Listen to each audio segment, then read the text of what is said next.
Second hand மார்க்கெட்ல ஒரு car வாங்க போறீங்க அப்படின்னா அந்த காரு 1,00,000 கிலோமீட்டருக்கு மேல ஓடி இருந்தா அது ஒரு தீண்டத்தகாத கார் மாதிரி எல்லாரும் பாக்குறீங்க.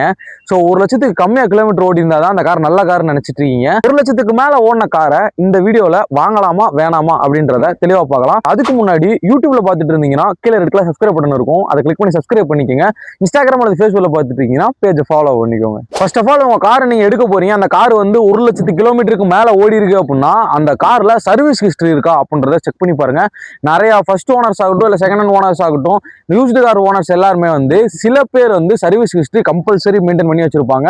ஸோ அந்த மாதிரி இருக்கக்கூடிய காரை நீங்க நம்பி எடுக்கலாம். அது 2 லட்சம் ஆகட்டும் 3 லட்சம் ஆகட்டும், எத்தனை லட்சம் கிலோமீட்டர் ஓடி இருந்தாலுமே சர்வீஸ் ரெக்கார்டு இருக்கு அப்படின்னா நம்பி எடுங்க. அடுத்து ரெண்டாவது விஷயம், அந்த காரை நீங்க ஸ்டார்ட் பண்ணும்போது இன்ஜின்ல ஏதாவது அப்நார்மலான சவுண்டு, இன்ஜின் சவுண்டு தெரியல மைல்டா இருக்கும், பெட்ரோல் இன்ஜினா சுத்தமா சவுண்டே வராது, ஸோ டீசல் இன்ஜினா கொஞ்சம் சவுண்ட் வரதான் செய்யும். ஸோ அந்த மாதிரி இருக்க சவுண்ட்ல நீட்டா சவுண்ட் இருக்கு அப்படின்னா பிரச்சனை கிடையாது. இல்ல அப்நார்மலா சவுண்ட் கேட்குது அப்படின்னா அந்த காரை தவிர்த்துருங்க. அதே மாதிரி ஸ்மோக் வர காரை தயவு செஞ்சு எடுக்காதீங்க.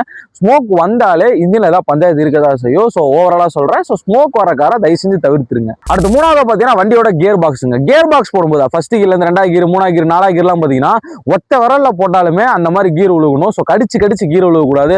அதே மாதிரி சஸ்பென்ஷன் ஆகட்டும் ஸ்டேரிங் வீல் ஆகட்டும் எல்லாமே பாத்தீங்கன்னா நீட் அண்ட் கிளியரா மெயின்டைன் பண்ணிருக்கணும். ஸோ ஸ்டேரிங் பாக்ஸ்ல எண்ட்ராய்ட்ல எதுவுமே சவுண்ட் வராம இருக்கணும்.